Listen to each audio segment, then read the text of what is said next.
Bonjour à tous et à toutes, bienvenue dans ce deuxième épisode du calendrier de l'Avent, des 24 Comexpresso avant Noël. On ouvre ensemble la deuxième case de ce calendrier exceptionnel, avec évidemment un espresso, un comics, un manga, une BD, où vous savez, on s'est diversifié cette année.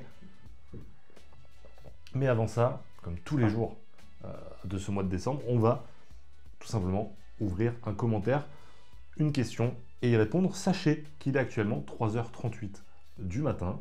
Voilà, parce que si je veux vous sortir la vidéo à temps, il faut que je me lève un peu plus tôt. Voilà. Donc déjà que je me levais à 4h, là je me lève à 3h pour vous tourner cette vidéo. Si ça vaut pas un abonnement, un like, un petit commentaire, je sais pas. Je sais plus quoi faire. Normalement, je sais plus quoi faire. J'essaie de vous prendre en otage, vous aurez bien compris. J'ai sélectionné le commentaire de The Riddler.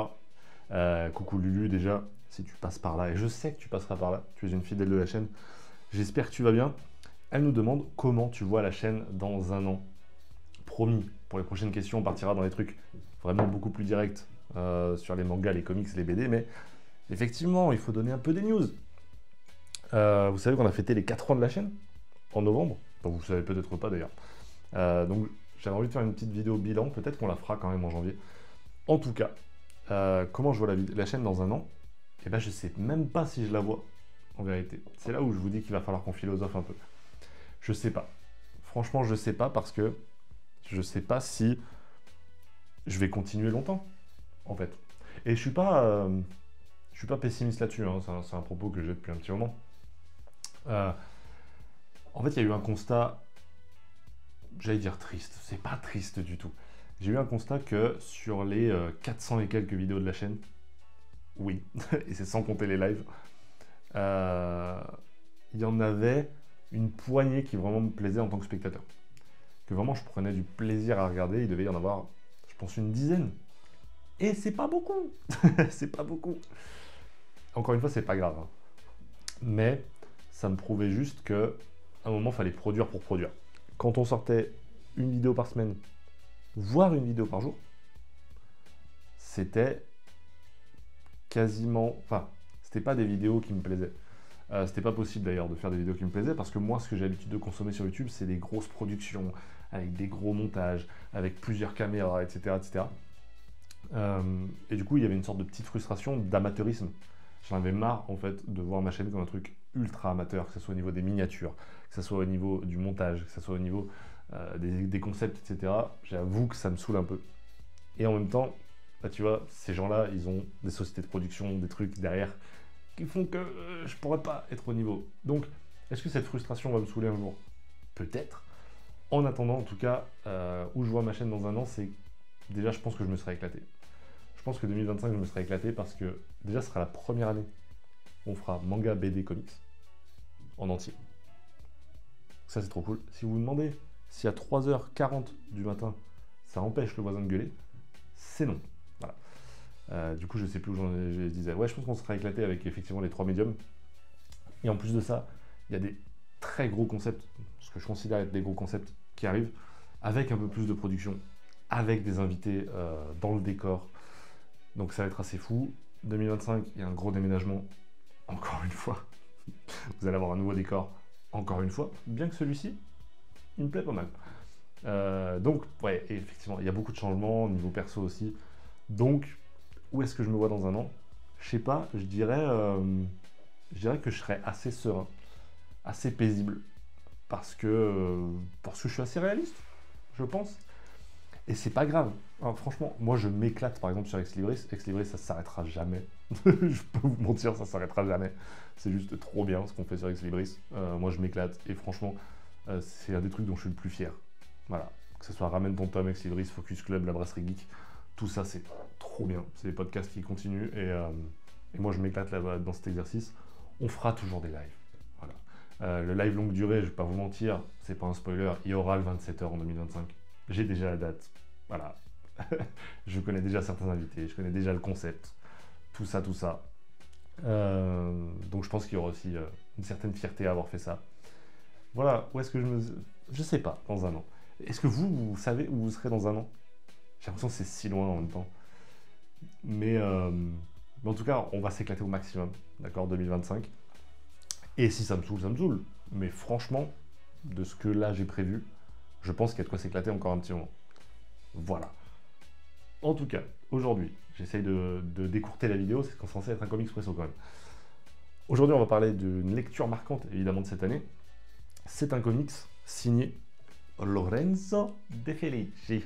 Évidemment, vous aurez reconnu l'auteur de Chroma, auteur et dessinateur de Chroma. Hier, je vous ai parlé d'une lecture dont j'avais jamais parlé sur la chaîne. Chroma, on en a parlé au tout début de l'année. Voilà, c'était une de mes premières lectures de l'année, je crois, de mémoire. Force est de constater que ça m'a vachement plu, puisque je m'en souvenais encore pas mal quand j'ai commencé à organiser les espressos. Qu'est-ce que c'est que Chroma? Qu'est-ce que ça raconte? On va se situer dans une ville qu'on appelle la ville pâle.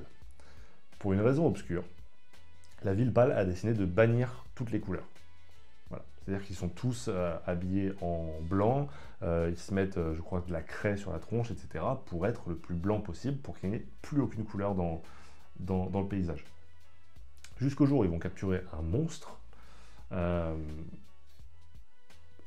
Et en fait, il y a un gamin qui va voir à l'intérieur de ce monstre la petite fille qui s'y cache. Le jeune homme qui s'appelle Z, je crois, il va voir à l'intérieur de ce monstre une petite fille qui s'appelle Chroma. Et Chroma, elle a une particularité, c'est que elle a les yeux verrons. En fait, elle a un œil vert et un œil bleu, je crois. C'est pas exactement verron, peut-être que c'est bleu et marron. Enfin, vert et marron. Je ne sais plus. En tout cas, elle a effectivement les yeux chroma. Les yeux chroma. Elle a les yeux chroma. Elle a les yeux verrons. Et ça va être un peu le début d'une belle amitié où Z va essayer de faire s'échapper Chroma, de la sauver tout simplement. Et de partir un peu à l'exploration de qu'est-ce qu'il y a en dehors de cette ville-là. Bon, la première chose, c'est que Lorenzo De Felici, c'est pas un scénariste. C'est un dessinateur de base. C'est notamment un des dessinateurs de Robert Kirkman sur Oblivion Song de mémoire. Donc c'est quelqu'un qu'on connaît pour sa patte graphique, qui est apprécié pour ça et qui là s'essaye au scénario. Donc forcément déjà graphiquement parlant, c'est génial. Je vous mettrai évidemment comme d'habitude des petites planches. C'est génial, pourquoi? Parce que d'une part le gars a un talent fou, mais en plus là son dessin est ultra méta. Son dessin et sa colo.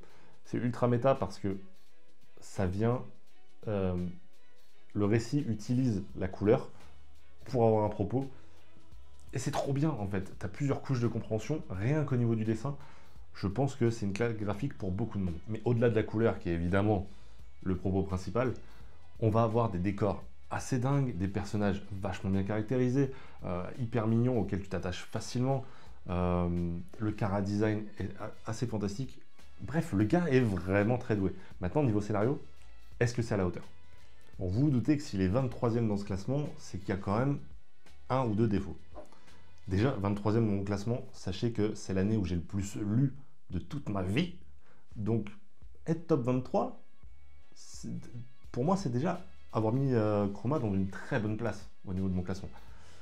Ce qui m'a dérangé, c'est que j'ai trouvé qu'au niveau du scénario, Lorenzo De Felici a voulu en faire un peu trop.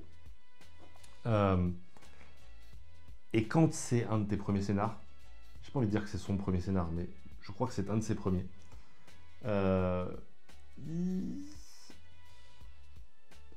Il y a trop de thèmes, en fait. Évidemment, il va te placer le thème de la religion. Voilà, parce qu'il y a une sorte de secte, en fait, dans cette ville. Donc le thème de la religion, il est critiqué. La chasse, évidemment. L'écologie, en général. La peur de l'autre, qu'on va pouvoir même... on va pouvoir trouver ici les réponses à la xénophobie, au racisme, au sexisme, tout ce qui, finalement, résulte de la peur de l'autre, de celui qui est différent de nous. C'est trop bien. C'est des thèmes ultra importants. Mais ils sont tellement importants, ces thèmes, que si tu prends pas le temps de les développer, et si tu le fais pas vraiment parfaitement, bah, je trouve que tu vises un peu à côté. Ça reste un excellent récit que je peux vraiment recommander très facilement et à un large public. Ça, c'est trop cool. Franchement, je vois pas trop de public qui ne serait pas sensible à Chroma. C'est aussi la force d'avoir autant de thèmes, c'est que tu vas pouvoir plaire à tout le monde et en même temps à personne. Donc, moi je vous conseille Chroma, c'est un truc qui vraiment peut se mettre très facilement sous le sapin. Offrez-le parce que franchement, en termes de porte d'entrée vers l'indé, etc., ou même pour des lecteurs franco-belges, ça reste quand même une belle petite pépite. Très content que Delcourt ait sorti ça cette année. Je crois que ça s'est plutôt bien vendu et ça c'est cool. Ça veut dire qu'on peut prendre des risques dans le paysage comics français.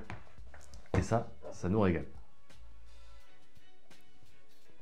C'était la fin de ce Comics Presso, du deuxième jour du calendrier de l'Avent. On se retrouve évidemment demain, vous l'aurez compris, pour un troisième épisode de Comics Presso. Est-ce que je peux déjà vous donner un indice?